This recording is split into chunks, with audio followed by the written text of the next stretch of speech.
Hi, everyone. Hope you all are having a good morning so far. Welcome to today's webinar. If you can see, it says doing what matters in times of stress. So yeah, how's everyone doing? You can just share in the chat. How's your morning been? Have you had your breakfast or if you're like me, I just had coffee and I do intermittent fasting, so I'm not eating until 12. That's good. Good to hear, everyone. Yeah, you also doing intermittent fasting? Yeah. And I hope the rest of y'all had a good breakfast so far, maybe. It's brunch is nice. Yes. Nasi lemak. Always a good fulfilling breakfast, that one. Wow, everyone's sharing their breakfast foods. Now I'm getting hungry again. Wow. English big breakfast, yeah. Beef lasagna. Wow, wow, wow.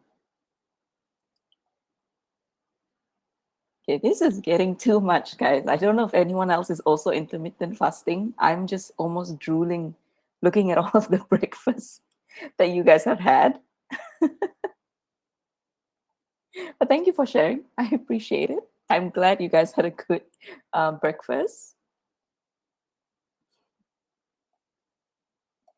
All right. I think let's just give it like maybe 1 or 2 more minutes to see if more people can come in and have a good time. Just settling down, just getting ready for today's webinar, okay? Because today is going to be a bit more interactive. Like later, you'll have a lot more polls, a lot more questions that I'll be posing to you guys. So, be prepared to be as interactive as you are with your breakfast foods here in the chat. But yeah, because I think stress is something that probably everyone has experienced or maybe currently going through. So I'm sure you all have a lot to say. Second espresso, wow, that'll get me going. All right. I think maybe we could start. Is everyone okay if we start now? I think we can start. I see some people are still coming in, which is fine. I think we can just go ahead and get started then. All right. So just before we start, some housekeeping. If you have any issues with the video quality or anything like that, just try refreshing your browser or rejoining the webinar. Okay, if it still doesn't work, reach out to our admin, Naluri Events, in the chat to help you with it. If you want to send a private message, it will pop up when you direct your question to me, so you can click that and say you want to send a private message. Otherwise, let's get into it, right? So I don't know if some of you have seen me before. I've done a few webinars with Naluri before. My name is Xavier. I'm a clinical psychologist, and I'm currently with Minda Psychology Services.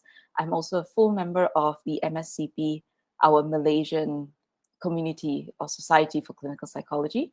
I also have a international membership with Singapore Psychological Society. And I have worked with Naluri before, doing a lot of stuff regarding burnout and stress. So I think today's topic is very within my niche, if I could say so. All right, so today we will cover these main areas, right? Firstly, understanding, recognizing stress, how it looks like. And then we also want to look at the kind of symptoms of stress, the sources of it, and the impact of stress. And finally, we get into the strategies for managing stress. So we got to be proactive to take care of our well-being, right? So firstly, let's go into understanding and recognizing stress. You guys might have come across this before. Stress itself is a natural thing. It's a natural response to the kind of things that we face in our lives. We got challenges at work, we got demands from our family, expectations, societal expectations. We get stress everywhere. But not all stress is harmful. I'm sure you guys have heard this as well. But if the stress that is negative is chronic, it lasts for a longer time, it can impact us in so many different areas. So firstly, let's define the difference between good stress and bad stress. We have eustress and distress, right? So eustress is positive stress. This is the kind of stress that more is motivational. It's the kind of stress that challenges us in a good way and can enhance how we perform, our productivity levels. For example, if you're excited about something, you'd more likely want to put in effort to do that thing, right? So that's eustress. And then if we go down the spectrum here, we get into distress, which is negative stress. Now, this is when the stress is persistent in a way that there's nothing you can do to change the amount of stress that you have. As much as rest or relaxation you try to have, you don't get that. And then the environment could also add on to your stress, making you have distress. Okay. So, in terms of what stress actually is, we can sort of divide it into 5 areas. Firstly, fight or flight. The thing about stress as a natural response is that it is preparing us to survive threats. And this came from, historical or very natural biological responses for fear, right? Our body goes into this fight or flight system to prepare us to be able to fight things, fight off the lions back in, when we were living in the caveman times, fight off those kind of things, or fight between other people in the community to protect your status or your family, but also to run away if things are too bad. So that's historical. And in modern times, we still have this fight or flight system, right? And it comes out when we feel like there's a threat. So that is also what is contributing to stress. Whenever you feel stress, your body is going into a fight or flight system. And we also have physiological changes, right? Our nervous system and our lymphatic system work together. Our nervous system is our brain and all the nerves that are in our body. And our lymphatic system is all the stuff to do with our hormones, our endocrine system, right? So basically, what happens is with the fight or flight, our nervous system, our brain sends signals to different parts of our body for our muscles to tense up, for our hormones or our endocrine glands to produce certain hormones like adrenaline so that we can be prepared to fight. And then we also have other physical symptoms that come from this. We've got increased heart rate and blood pressure, we've got rapid breathing, our pupils can dilate, tense muscle, and sweating. At the same time, it can also suppress certain bodily functions so that we don't need to think about that while we are in that fight or flight mode. For example, our digestive system is suppressed. Our immune response is also reduced in that moment, and our cognitive functioning is changed, right? We focus more narrowly on what to do rather than of everything in our environment. And lastly, when it becomes chronic stress, this can impact other things in our health, like our cardiovascular health.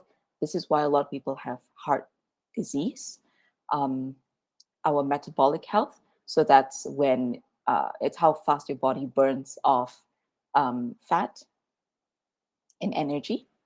Our mental health, enough said, and immunity problems. We get sick more easily when we have chronic stress. So all of this combined is the body's response to stress. Now, from number 1, fight or flight, physiological changes, physical symptoms, bodily functions, these 4 are what happens in the moment itself. But if it prolongs, then we get into chronic stress, and that's how the rest of our health is impacted.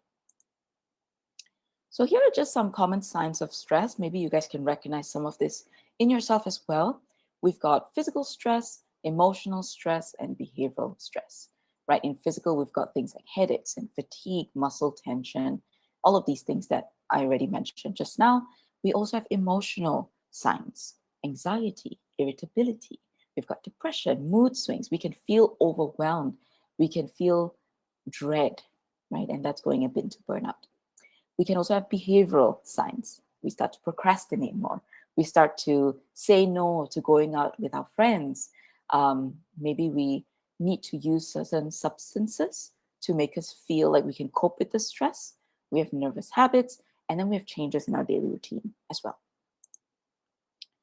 So one of the ways to recognize if you are going through this kind of stress, we have a few here, right? We have journaling. That's the way that you can record your daily thoughts, feelings, your experiences. And by doing that, it can reveal like patterns or triggers. Maybe you notice that, okay, I'm journaling and I am talking about how horrible I feel every day for the past month. That's a sign, right? That can tell you, like, okay, things are not okay. And then we also have mood tracking. So this could just help you track how you feel throughout the day, throughout the week, to identify that, oh, during the weekdays, my mood is so bad. But on the weekends, it's much better. Why is that? Maybe it's because of work. And then self-assessment, you can even right now reflect on your levels of physical, emotional, and mental capabilities or changes. All right, so a way to also recognize stress is by using mindfulness techniques. We've got a bunch here. I'll bring us back to this at the end of the session today, so let's not go too deep into here. Okay, but now this is the time. We've got a poll. Okay, I want you all to respond in that poll. How do I feel physically right now? 1 is terrible, 5 is great. Remember the physical symptoms I talked about? How are you currently feeling physically? Okay, we've got some answers coming in. A lot of people are in the middle of the scale. Okay, keep going. If anyone's new, we are answering this poll right now of how you feel physically, and we're talking about stress management. So this is probably a good time to check in with yourself to reflect, how are you doing? And do some self-reflection. Let's see if you currently are feeling a lot of stress. Right. Yeah, most of you are feeling in the middle, not so great, but not terrible either. Okay. It's good to hear. It's good to see that some of you are feeling great. And I am sorry to see that some of you are feeling terrible. Um, but thank you for answering. Thank you for sharing. For those of you who are new, we're going to move on to the next question. So don't worry about this one, okay? Next question. How do I feel emotionally right now? This is a bit different. Take a bit of time to self-reflect. How are you feeling emotionally? Same scale. 1 terrible, 5 great.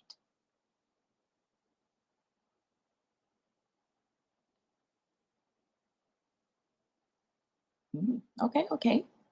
We're getting some on the higher end of the scale, but we also have some on the lower end, which is completely natural. Let's keep going. Just some, let's get about 100 something answers. Let me see. Again, more in the middle. I think this is very normal, right? We get that bell curve that more people feel in the middle, not great, but not terrible either. But again, for those who feel terrible, maybe today's webinar can help you a bit with understanding this and doing something that can help. The ones who are feeling great, good for you. I'm glad you're feeling that way. Okay, so now next question. Get ready to type in the chat. What recent event or situation has been stressful for me? You don't have to share so detailed. You can just share 1 word or a short sentence. But what recently, if you were to reflect and think back, what has something that has been really stressful for you?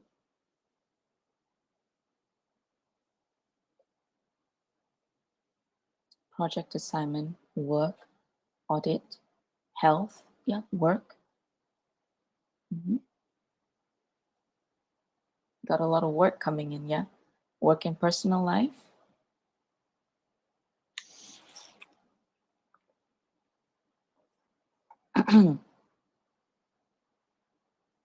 Yeah, there's so much financial, personal life, stress and work, um, study life while working, time, no balance, work-life balance, negative energy from surroundings. Too many people rely on me, dealing with difficult people, office culture. Yeah, you see, same age friend passed away due to heart attack, scared of having some symptom. I'm so sorry to hear that.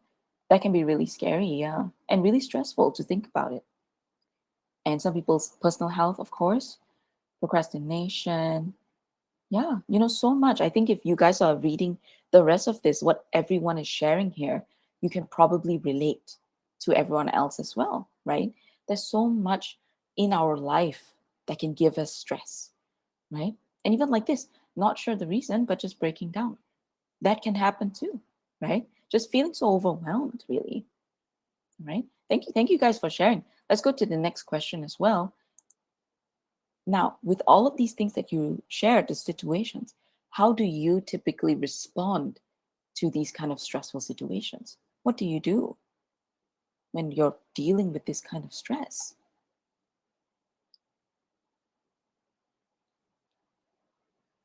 Got a lot of sleep. I think that's number one. Sleep, ignore, cry. Yeah. Sleep, a lot of sleep, pray for strength, listen to song, happy music, spend time with family, go to the gym, find info. Yeah. Do some research, eat, sport, sleep and eat. Yeah. Yoga, eat, gym. See, so many different ways. Thank you for sharing, guys. There's so many different ways that all of you respond to stressful situations, right? And I think there's some of this, these feel healthy, these feel helpful. And it seems like for some of these, maybe it doesn't really help that much.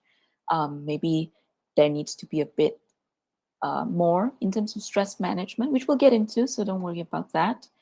Um, yeah, so much. Well, what I'm seeing the most is a lot of sleep, a lot of eating, right?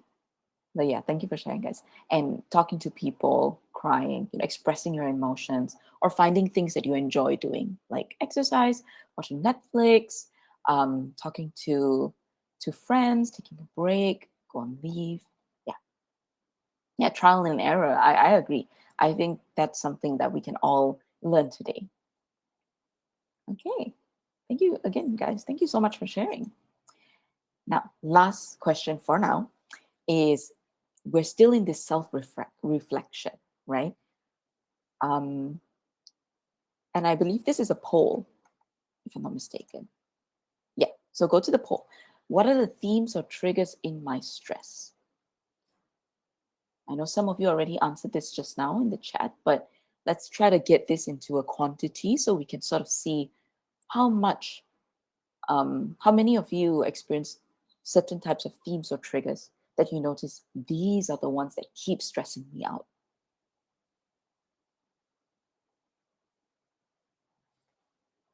Oh, wow.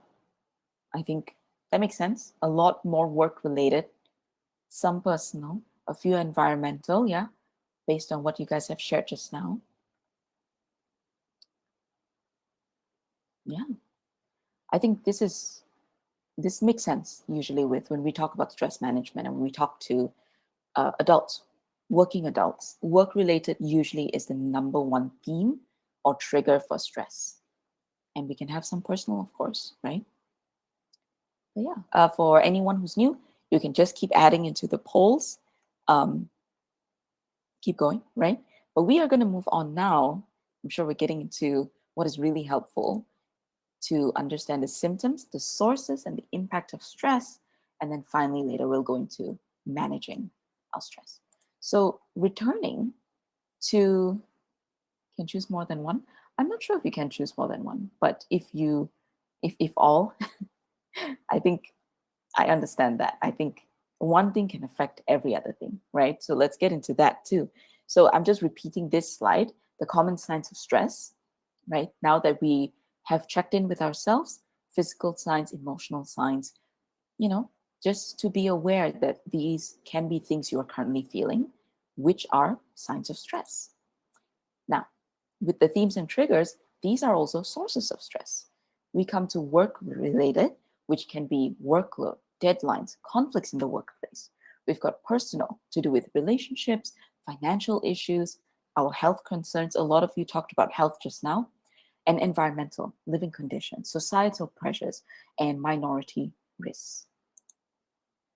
So, if we were to divide these into how they impact us, we can talk about work performance and productivity, personal and social relationships, and mental health and self esteem. So, firstly, let's talk about work performance and productivity. These are the effects, this is what happens to us when we are stressed. We have, number one, decreased concentration and focus. Okay. We have cognitive overload sometimes. It can overwhelm our cognitive functions, makes it so hard to concentrate on tasks. We could be having distractions, the kind of worry and anxiety that we have, we can't focus. It causes us to make mistakes and reduce our efficiency with work, which also makes us delay our deadlines because we can't do work on time. Impaired decision making. We have indecisiveness. It's harder to make decisions because we fear that we might make the wrong choice and that could be magnified, right? Or we could also make impulsive choices that because we're under so much stress and under so much pressure, we make hasty decisions without really thinking through. Okay. We could have reduced creativity and innovation. We can have mental blocks. It can hinder how we think creatively, critically, for problem solving. Um, and we can also have risk aversion. When we have less innovation, we are so scared of failure that we don't try something new. Our productivity can definitely be lowered because of procrastination, and maybe taking a lot of sick days, a lot of leave days. We're absent from work. It further impacts our productivity, right?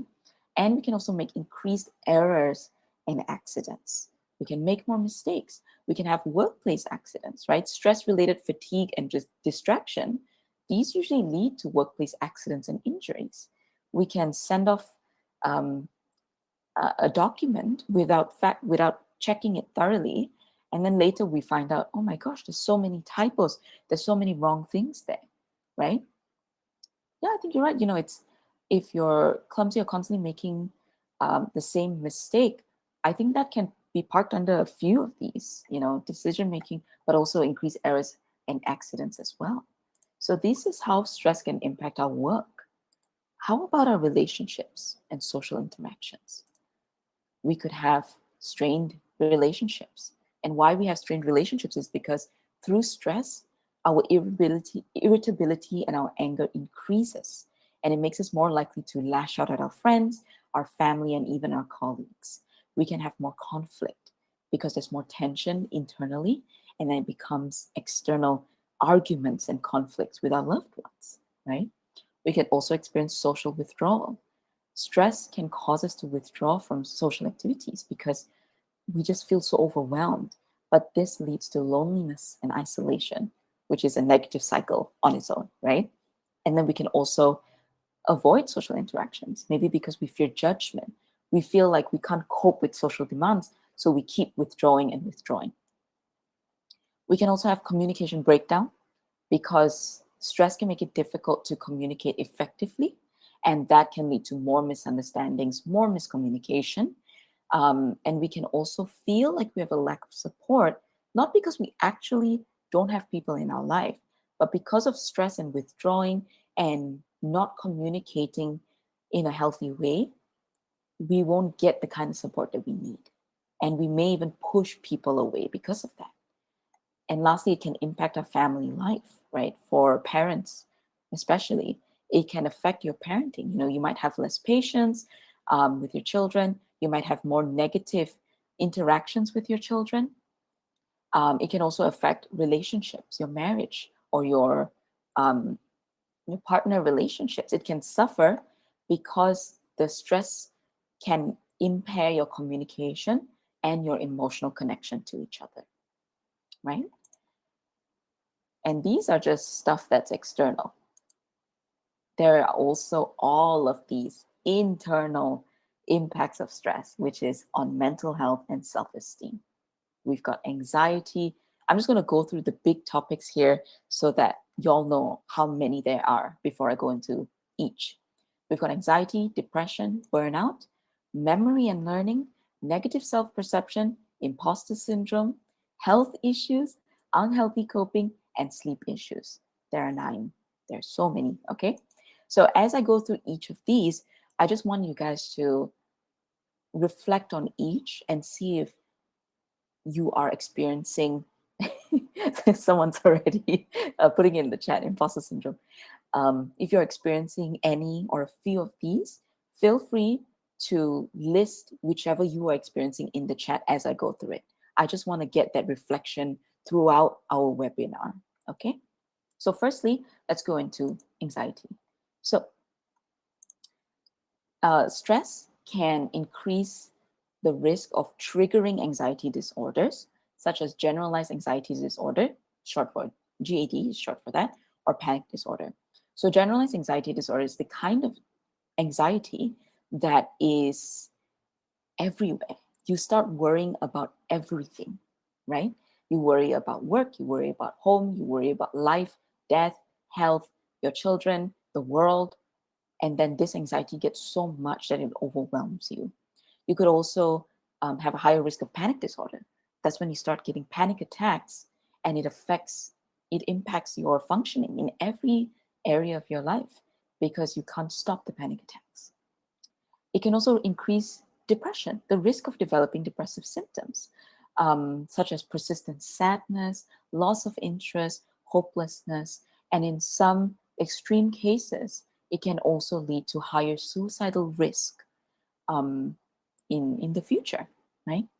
It can also increase the risk of burnout because if we have chronic stress and our environment is not changing and nothing we do can help with it, we can develop burnout, which have symptoms of exhaustion, cynicism, and dread. So we feel so tired. We feel so emotionally exhausted as well. We start feeling very sarcastic and so pessimistic about life, about work, about everything. And we start dreading. We don't want to go to work.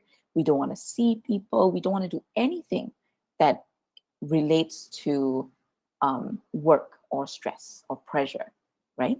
Also, keep in mind, burnout symptoms include anxiety and depression symptoms. So if you're feeling everything at once, it's most probably burnout that you're feeling, okay? And then we also have its impact on memory and learning. Did you know that stress can actually impair your short term memory? That you will start forgetting things and it's harder for you to retain info and learn new things. That is, to me, something that is so important to note how much it impairs all of these things, right? Especially memory and learning. If any of you are feeling like I'm I've been so forgetful recently, let's take a look at stress.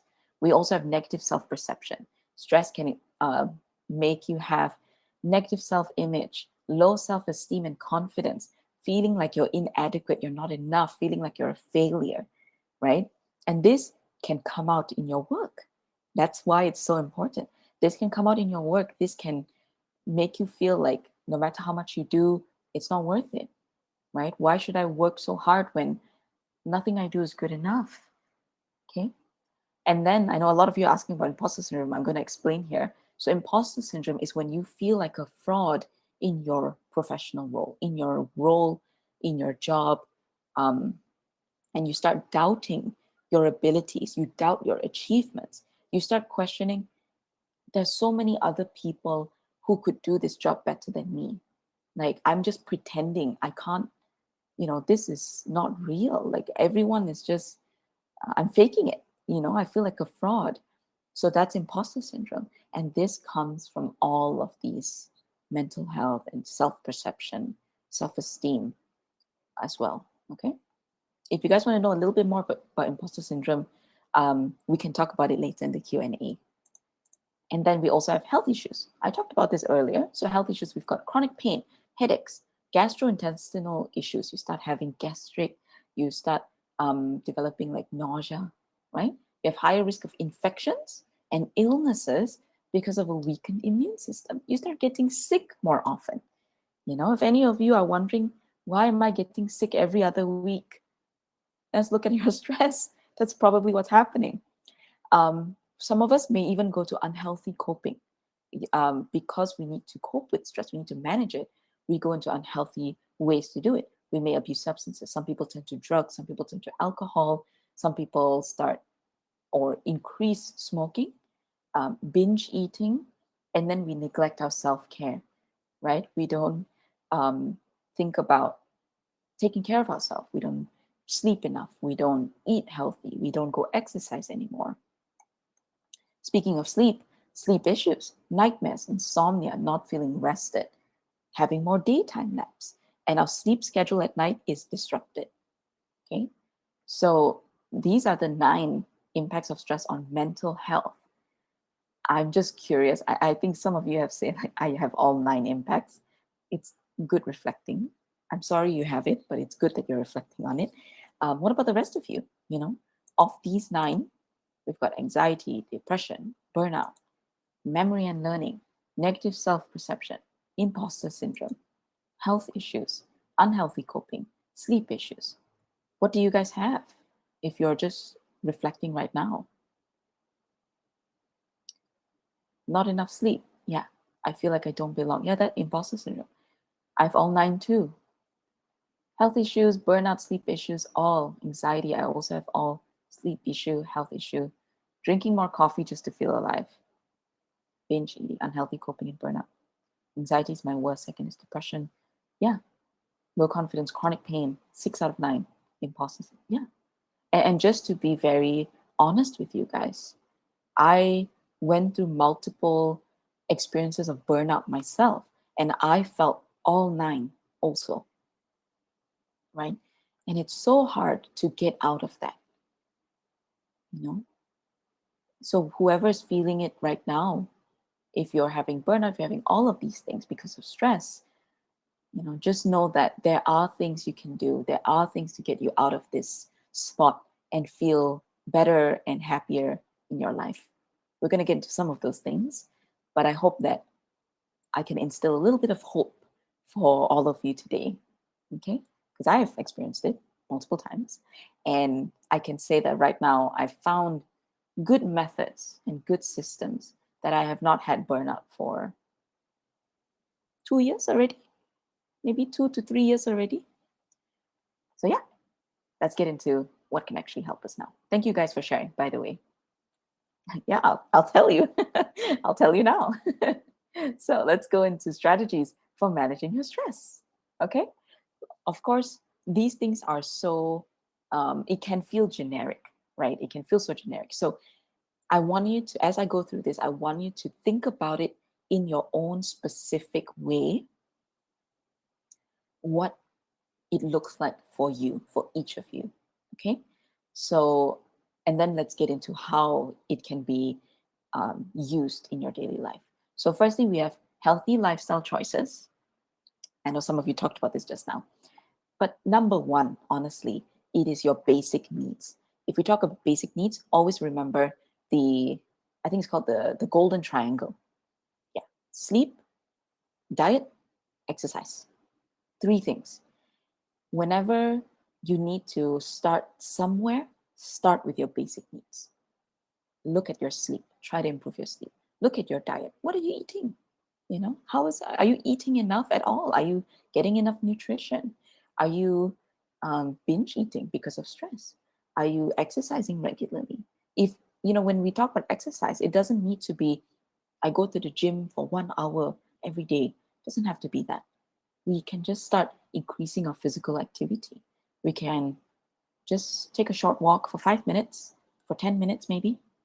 That's it, right? Start having a little bit of that, work on that, but really start with your basic needs, healthy lifestyle choices. Included in that is social interaction. Stress makes you feel like you want to pull away. What you need to do is do the opposite. Go and ask for support, ask for help, talk to your friends, talk to your family, talk to your colleagues, and get more self care time. That is number one.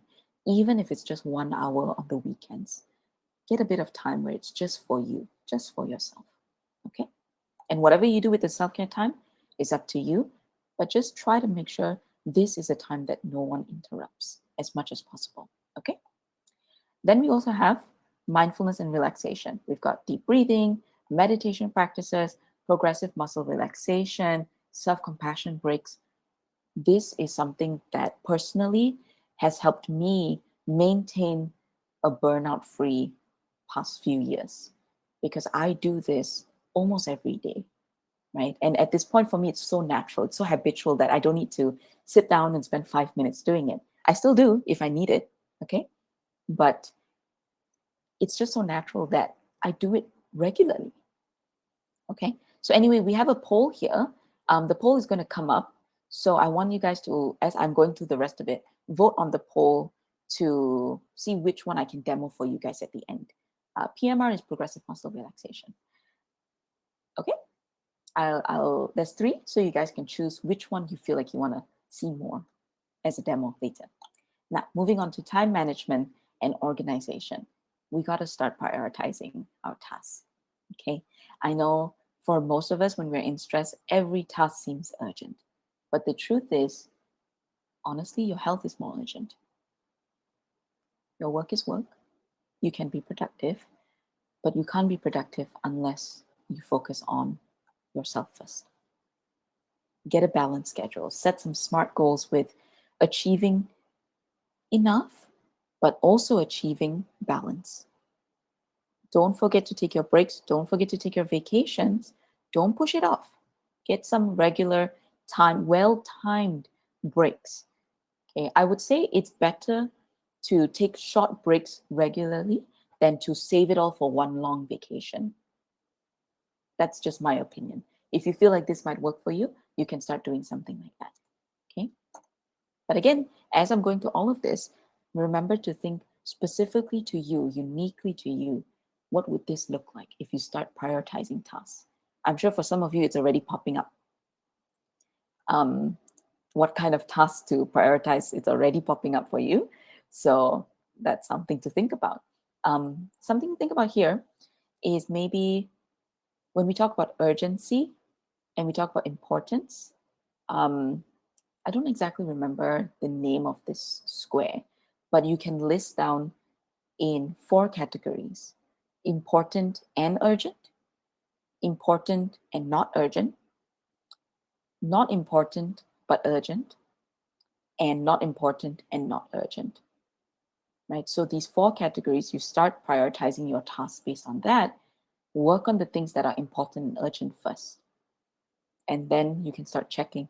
Yes, the Eisenhower matrix. Thank you, Joanna. So that's something that's so important to use because sometimes everything feels urgent. But when we really break it down, not everything is urgent. Prioritize your tasks. Okay. Okay, next, support system. For those of you who haven't voted on the poll, go to the poll part and vote what relaxation activity you want me to demo at the end. Okay. So support system, like I said just now, don't withdraw. If you feel yourself withdrawing, do the opposite. Force yourself to do the opposite. Reach out to your friends, family, your colleagues. Seek professional help. This is another one that personally helped me so much. I started seeing my own counselor, right? I don't know if you guys know this, but therapists and psychologists can have their own therapists too. And in fact, we should, because we go through a lot of emotional labor. So we also need to seek professional help. So when I started seeking professional help during the time that it was really bad burnout, this helped me to clear my thoughts and start to look at, hey, I am thinking about stress in the wrong way. I had imposter syndrome. It was really, really bad. I need to start looking at things in a different way. And that helped me a lot. You can even look for support groups if you feel like there are some things that are more personal or specific. Like if any of you are experiencing grief, support groups can really help. If any of you are experiencing maybe specific things, like you need to look for a cancer support group, these are groups that are available. And last but not least, find a community. When I talk about self-care, I also mean what are the things that you like to do? And if any of these things have a community. For example, maybe you like hiking. Maybe you like cleaning up the beach, right? Find a community. There's so many groups like on Facebook and stuff that you can go and look for and join and regularly go and meet up with people because of this. Okay. For the EAP, I will get into that in a bit. It's something that Naluri is providing. So we also have cognitive techniques to identify and challenge our negative thoughts. Remember, I want you guys to remember the self-perception just now and the imposter syndrome. These are when the negative thoughts come out and it's very, very strong. So we need to be able to identify What are we telling ourselves, right? We need to have more positive self talk, self affirmations, and start practicing healthy problem solving skills. I'll give you a demo of that in a bit. And finally, workplace strategies. So, work was the number one theme and trigger that you guys voted on just now, right? So, what we need to do in the work is to start developing effective communication skills. How do we tell others that there's too much on our plate? How do we communicate to others that we need their support and help with a certain task um, in a healthy way, right? And how do we set healthy boundaries for work life balance? Now, that's very important. Think about time management, that can help a lot. How much time are you spending on work, and how much time are you spending in excess on work? There's a difference. And finally, to utilize the EAP resources, right? Employee Assistance Program. Yes. So this is something that Naluri provides. I'll get back into that in a bit. EAP resources basically means these kind of webinars. You guys are utilizing it. You come for this, you're learning from it. And I would say, don't forget to download the handout for these slides, because I've got so much information after this that you can use as a structure for yourself for stress management. You can also, other EAP resources are counseling. You know, you can seek counseling through Naluri. Um, and you can also go through the app. You can start working on your diet, on your exercise through that. Okay, so this is an example, an activity of challenging your negative thoughts. So identify and challenging your negative thoughts is not an easy thing. Firstly, we got to be mindful, right? So think of a time you experienced a high level of stress. What was going on in your mind?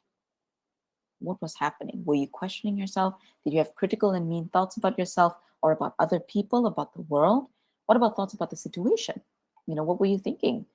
Were there any thoughts that were too dark and too scary? This is something that you can write down as a list, either in your journal or just on your phone or somewhere, as you reflect on identifying these thoughts. And then challenge the thoughts. So all of these things, maybe, for example, one of the thoughts could be, I can't do this. This is too much and I hate it. Everything is bad. Okay, that's a thought.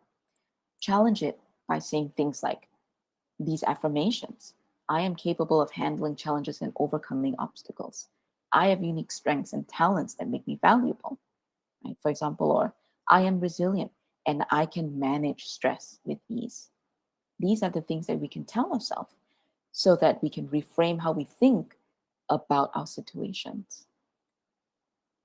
So when you repeat this to yourself, repeat it a few times, try your best to truly believe these words as you say them. Okay. And you can challenge those negative thoughts. So, for example, for me, when I was having these things, the first thought that came to my mind was, I'm not good enough. I'm just not good enough as a therapist, as an employee, all of that. And the one thing that really helped me is to get a bit more self affirmation with self compassion, which is, I can trust. I use this one actually. I can trust and believe in myself. I have done a lot of good things and good work, and I can trust that. Right. So that worked for me. So I repeated that and repeated that. And eventually I believed it. So this is really about repeating until we believe it. Yeah, the Inside Out movie is such a good way to showcase a lot of these things. And there's another thing you can do, which is a mood tracker. Just to monitor your personal mood patterns every day. If you see here this example, right? We've got from Monday to Sunday, and the mood started up bad on Monday, became very bad on Tuesday, eventually increased throughout the week. Maybe we're looking forward to the weekend, and suddenly something happened on Saturday. It became horrible, right? This can make us identify, like, hey, my mood was affected by something on Saturday. And then when we look at it, we can identify, oh, it's because I got an email from my boss on Saturday on my day off. And that really just put me down into a spiral. And I felt really, really bad. So this can help you recognize, maybe I need to set the notifications to mute on Saturday and Sunday so that I don't get affected like that. Right? So you can try this kind of mood tracker as well. And something that I'm currently doing just for an anti-stress routine is I combine a lot of different things. I combine the words of affirmations, and I do a self-compassion break regularly. Okay. I don't do meditation, but I do these sort of self-compassion break, a bit of deep breathing, and I check on myself. What is my stress level today? In the mornings, in the afternoons, in the evenings. And that gives me a good idea of what do I need right now. So remember earlier in the webinar, we were reflecting. What are you feeling physically? What are you feeling emotionally? What is something recently that made you stressed? These are the questions that you can ask yourself and then use a technique or strategy to help manage what you feel. So firstly, it's mindfulness. It comes with awareness, and then we do something. Okay? So before we go into the demo, this is just a question for all of you. Write one self-affirmation statement that feels natural to you. Okay? Just write it in the chat here. I'll go back to these for some examples. But basically, this is something I want you to think about and write down. That is something you can start telling yourself after this. What is something that you can, a positive statement that you can affirm yourself with after this?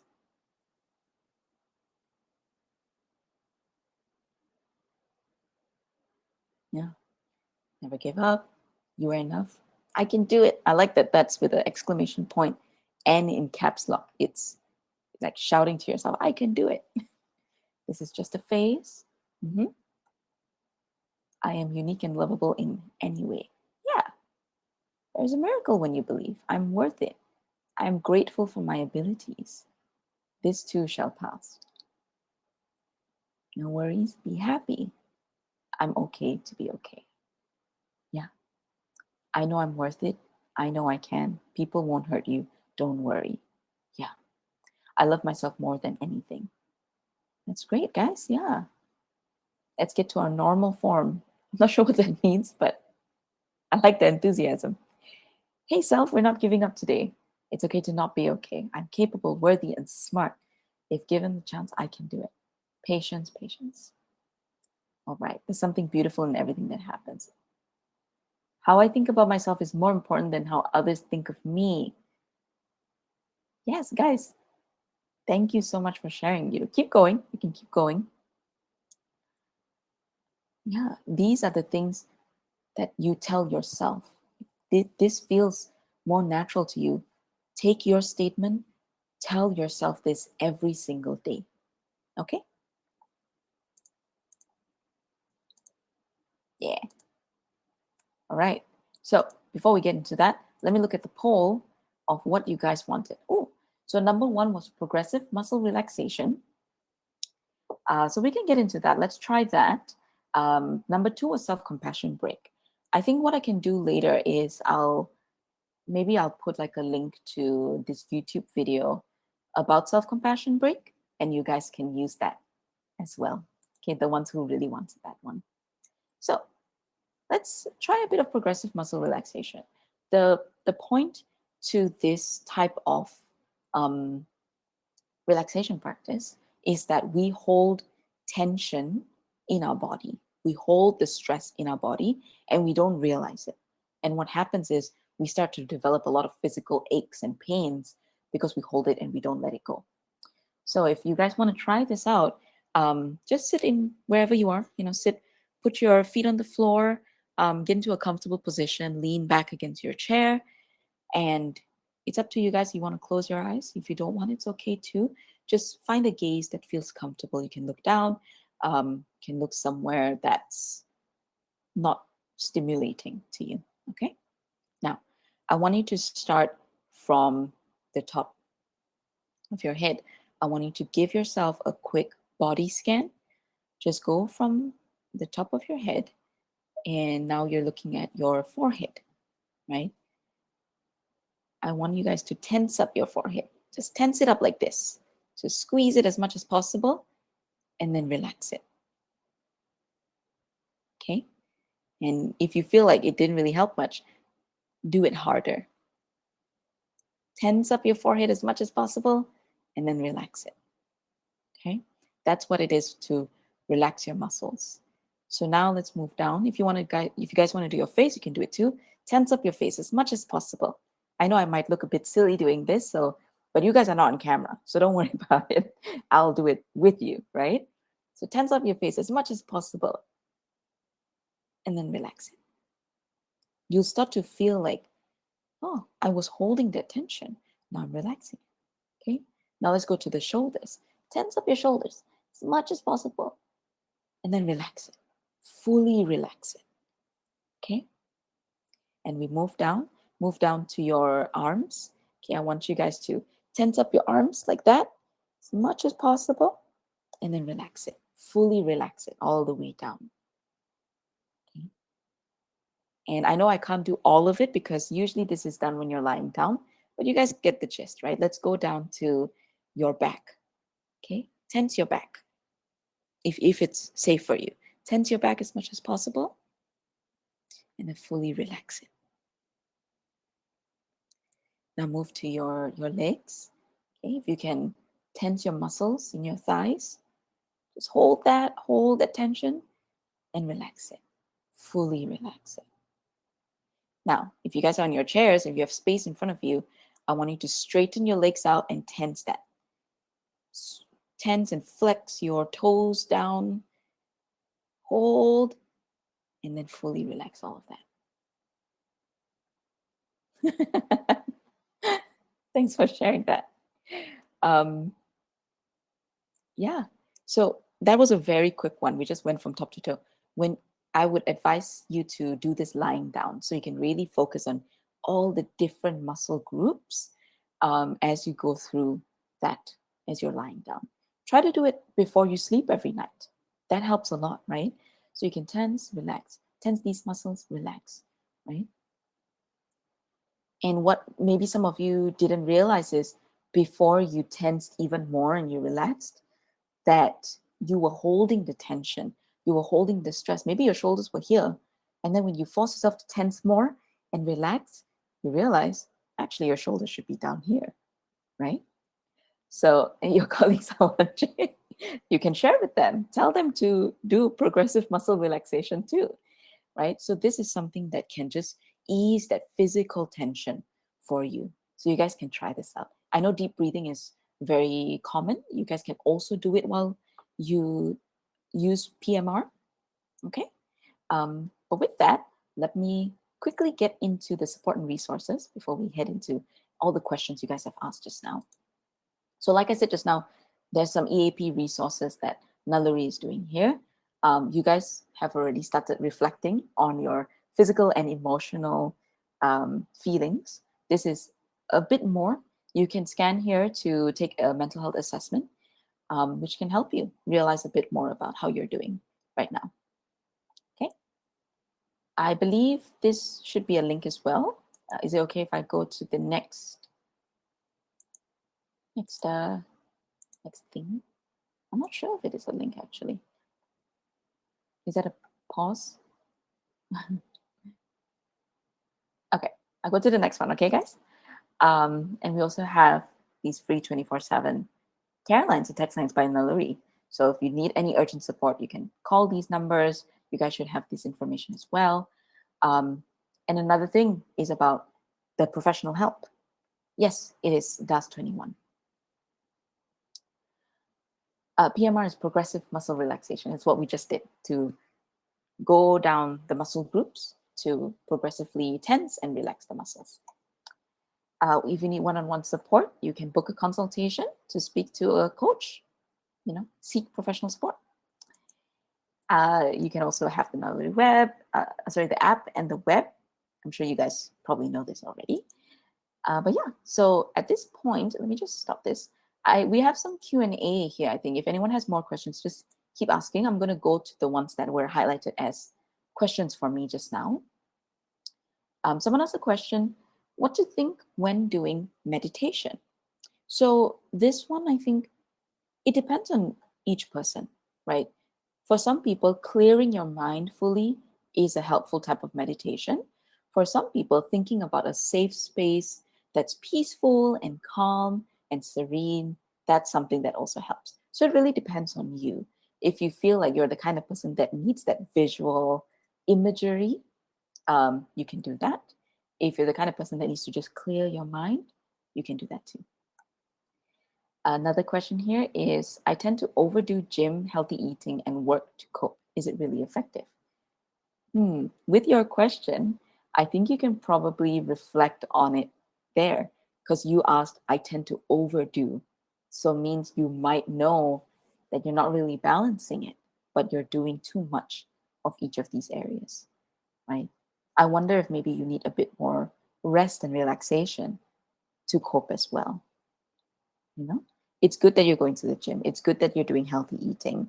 Um, I don't think adding on work to cope is the best solution, but maybe it can help if you feel good being productive. But I would say add on add on a little bit of rest and relaxation and enjoyment and fun in your life as well. Okay. Let's see. What is minority risk? That's one of the, I saw this question earlier. So this was one of the environmental sources of stress.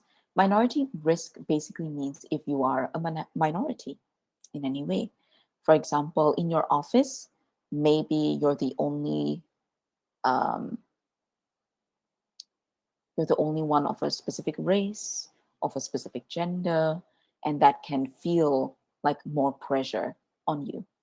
So that's why sometimes that stress also exists for minority risk.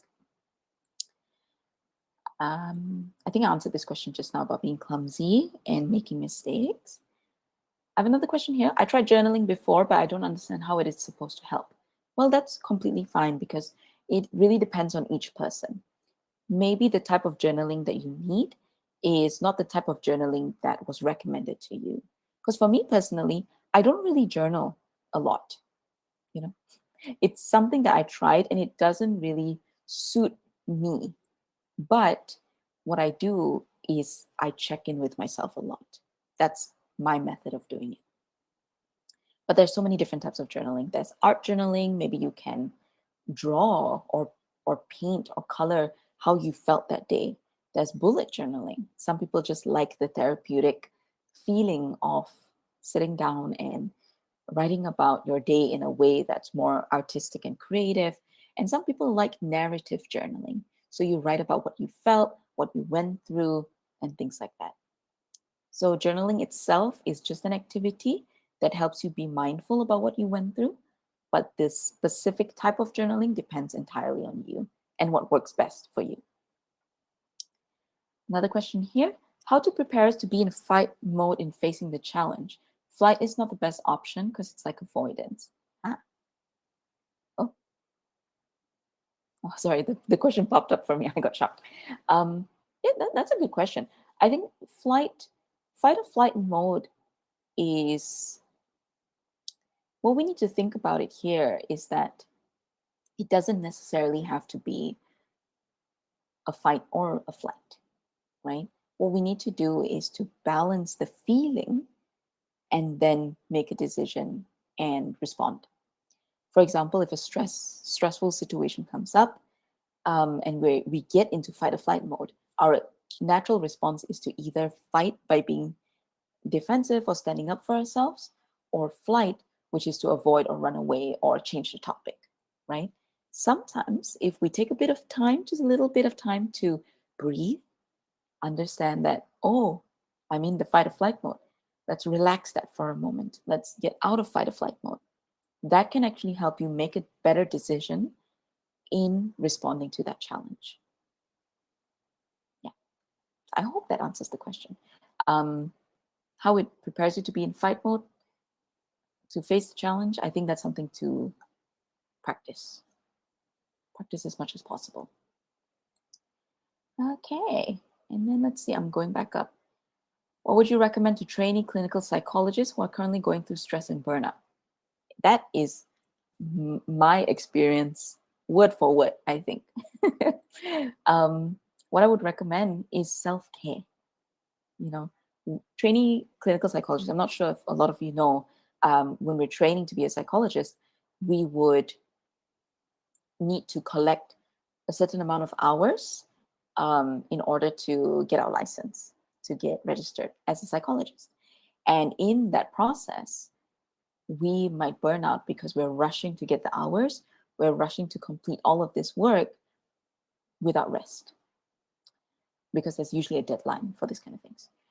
What I would say is it's not that important to neglect your health.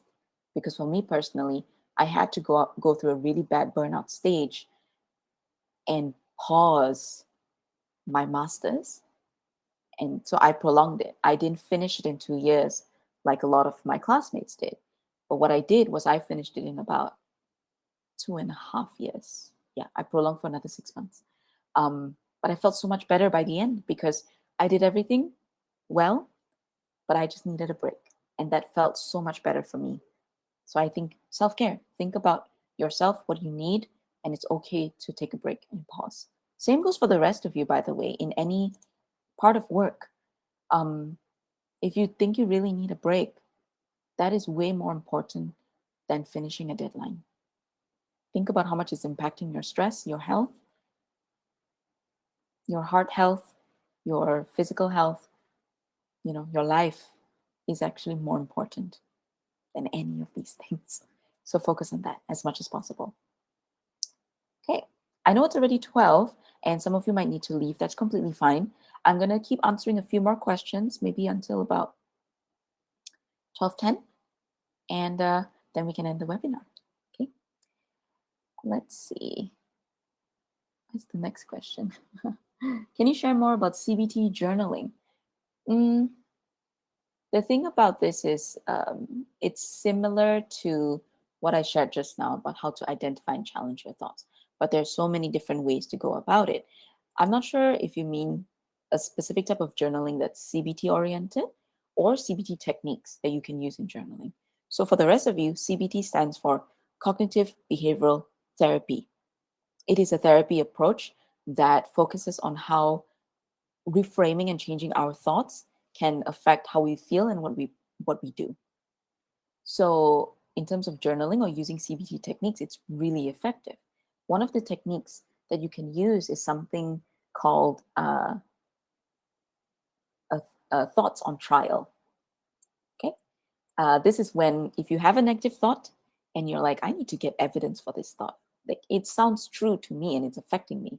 What we need to do is put that thought on trial in a court, in front of a judge, in front of a jury, right? Put that thought there, start to find evidence. What evidence do I have that this thought is true? List all of that down. What evidence do I have that this thought is not true? List all of it down. And once you get to the end, you, as the jury and the judge, can decide the verdict. Oh, I have like 2 statements that may make this thought true, but I have 10 statements that show that this thought is not true. So, as the judge, as the jury, I can focus on the evidence that shows the thought is not true. And that can help you reframe. Every time the thought comes in, it can help you to be like, hey, I know you're not true. I have evidence that you're not true. So, that's just a small little thing that I can share about CBT journaling. I hope that helps. Feel free to Google that. You can find it as a thoughts on trial worksheet. Okay. Yeah, and please download this handout, guys. You can use the structures at the end for your stress routines, for identifying and challenging your negative thoughts. Please give feedback as well to let us know how today's webinar is. I'll continue answering some questions. How to cope with imposter syndrome? This is such a good question. I really like this question because I went through it myself. And I mean, personally and honestly, I think some of it is still there. Just a little bit of it is still there. Um, and I'm working on it, right? Just to be honest with you guys.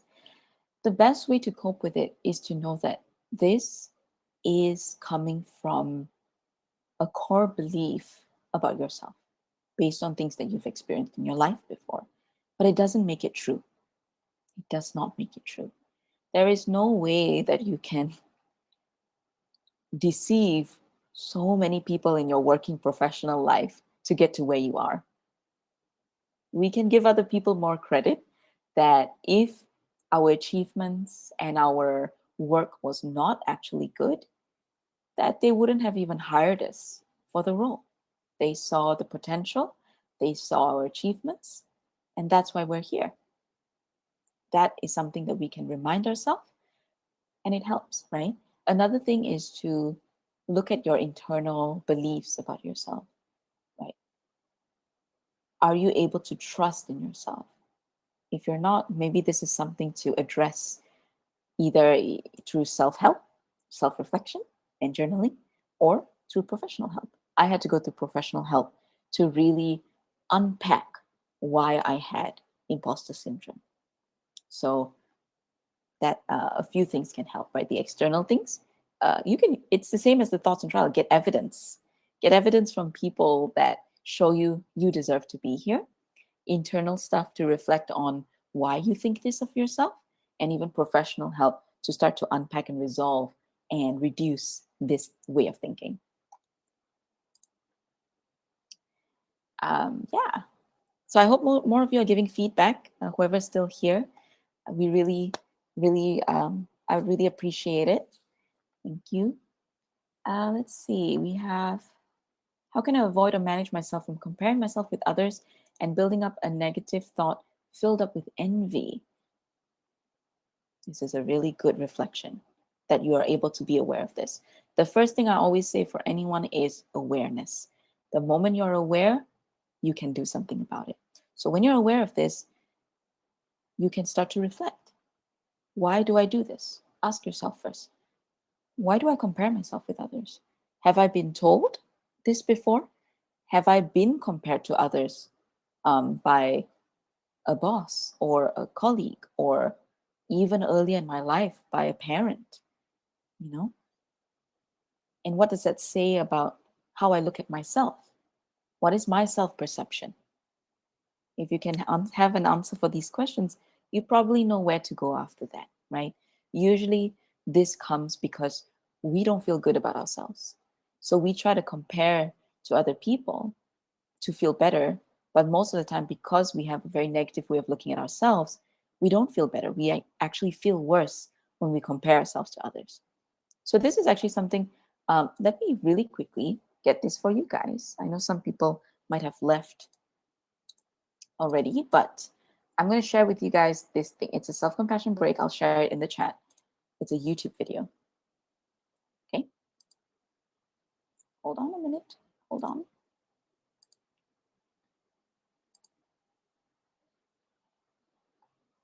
Okay. This is something I didn't get to do just now, but please take this, save it, listen to it. Okay. To be honest, the self compassion is what helps in so many areas of negative self thoughts and self perception. We just need to show ourselves more kindness, more understanding, to reframe how we think about ourselves.